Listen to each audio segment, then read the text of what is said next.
Esse negócio de cérebro grande é muito interessante, né? Porque a gente tem essa... O teu contato no meu celular é Álvaro Cérebro Gigante. Olha só, que honra. Então, sabe o que isso quer dizer? Que eu sou antigo. Olha que coisa louca. A gente está acostumado a pensar assim, né?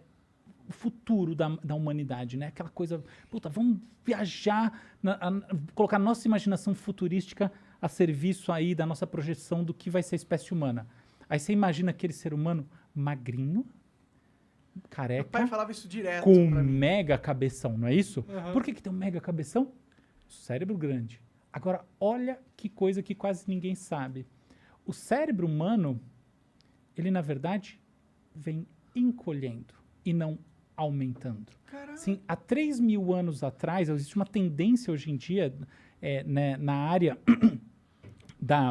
nessa área que faz os estudos de fósseis de cérebro e etc. Então, é uma área até difícil da gente nomear, né? Que área é essa? Porque é uma área multidisciplinar, tá? Que tem, enfim, tem uma antropologia, tem uma biologia molecular forte, tem uma arqueologia fundamental, enfim. É um conjunto de áreas que vem se encontrando para fazer estudo de genoma, enfim, de fóssil.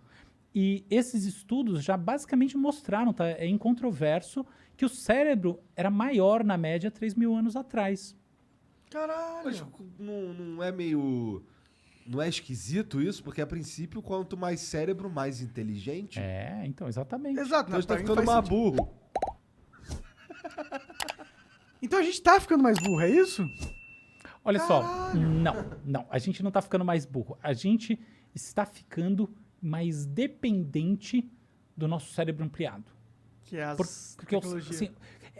assim, ó, as tecnologias, isso. Mas a gente tem que entender tecnologia no sentido amplo, aí é isso mesmo.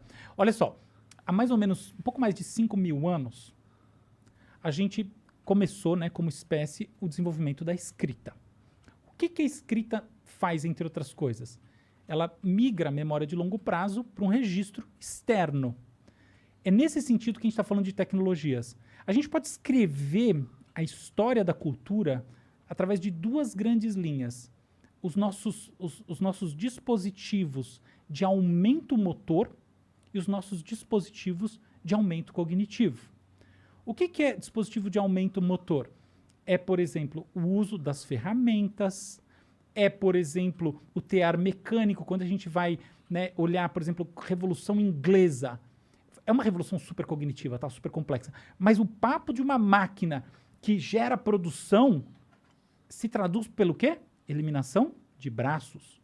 Então é nesse sentido. Século XX, mecanização da indústria. Braço. Por quê? Porque as coisas que a indústria estava produzindo, ela permaneceu produzindo. Ela simplesmente aumentou a escala, velocidade, reduzindo a necessidade de trabalhadores. Em outras palavras, ela não mudou a qualidade do produto, ela mudou o método de produção. E ela mudou eliminando trabalho no braço para colocar trabalho nesse braço. Beleza. Agora olha essa outra história. A gente inventa a leitura, a gente aprende com a escrita. A gente, na verdade, começa registrando em cavernas, fazendo desenhos rupestres, essa coisa toda. A gente vai para os registros mais formais. Aí a gente inventa a calculadora. Como é que a gente inventa calculadoras? Calculadoras primitivas, o ábaco, tá? Então, é um negócio que tem mais de 4 mil anos, tá surgindo na Mesopotâmia, na China, todo um monte de lugar mais ou menos ao mesmo tempo, tá? Então, surge essa calculadora.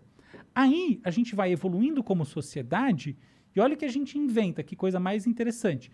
A gente inventa registros que permitem você conversar com pessoas que estão falando outras línguas, ou seja, a gente inventa a tradução, a gente inventa as correlações entre o que uma pessoa fala aqui e outra pessoa fala tal, e a gente começa a ampliar a nossa escala de entendimento. É assim que, por exemplo, o comércio dependeu fortemente, né, foi dependente num determinado momento dessa habilidade de ter uma comunicação comum. Até uma coisa interessante, quando eu era criança, todo mundo acredita, não todo mundo não, mas tinha aquela coisa do Esperanto, né, que essa é a língua da... o Esperanto existe. Meu avô sabia falar esperanto. Então o Esperanto é um barato, é em inglês. É em inglês? Não é, tipo, É, qual é a língua que universal? É foi- inglês. Ah, tá, realmente. Então, Esperanto é inglês. É. Então, não funciona muito você planejar e falar vai ser desse jeito. Tá? As coisas funcionam desse jeito. Não é. O córtex pré-frontal, é a sociedade se auto-organizando. Mas ok, tava lá. Então, essa coisa da gente aprendeu, né, os mercadores, a ter formas de se comunicar que tem uma certa universalidade, saindo da lógica de nicho, entrando em lógicas que são realmente de fusão social. A gente vai evoluindo. Quando a gente olha, por exemplo, pensa bem, ó, aqui tá a máquina a vapor, aqui a gente tem a mecanização da indústria e tal. Nos anos 60, 70, sobretudo, o que a gente tem?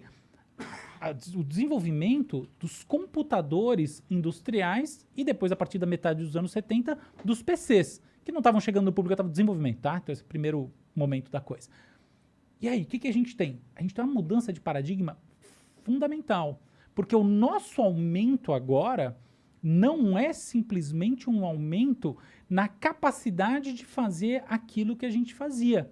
É um aumento efetivo na produção de informações que de outra maneira a gente não faria, porque com todo o tempo, porque dado que o tempo é finito, nem com todo o tempo do mundo a gente conseguiria. Então você tem uma quebra de paradigma a partir do que muita gente chama de terceira revolução industrial, que na verdade não tem nada de industrial, ela é informacional, que é essa coisa do computador.